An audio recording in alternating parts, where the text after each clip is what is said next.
அரசியல் பேசக்கூடாதுன்னு அரசியல் பேசிட்டாங்க. அதிலும் மதவெறி அரசியல் பேச்சுக்கள்.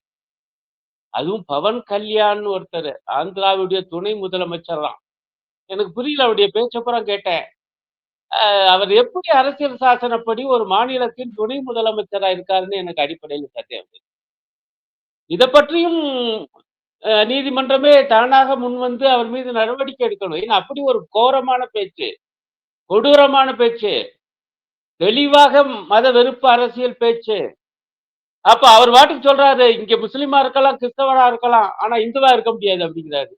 எங்க இப்படி ஒண்ண கண்டுபிடிச்சாரு? இந்துவாயா எப்படி இருக்க முடியல? அதானங்க நீங்க இந்து முன்னணி பேர்ல இவ்வளவு பெரிய மாநாடு நடத்தியிருக்கீங்க.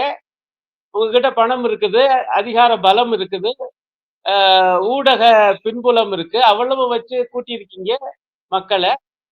அந்த மக்களே சொல்றாங்க, அறுபடை வீடு ஒரே இடத்துல இருக்கா. பாவம் அப்பாவி மக்கள் பல பேரு இதன் பின்னால் இருக்கக்கூடிய மதவெறி அரசியல் தெரியாம, அந்த அறுபடை வீட போய் சத்தி ச ச பார்த்து தரிசிக்கலாம்.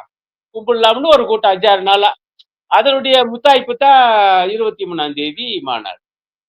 ஆக இந்த மாதிரியான வேலைகள செஞ்சுபுட்டு, அவங்க அதுல மதவெறி பேச்ச பேசியிருக்காங்க. பவன் கல்யாண், துணை முதலமைச்சரா.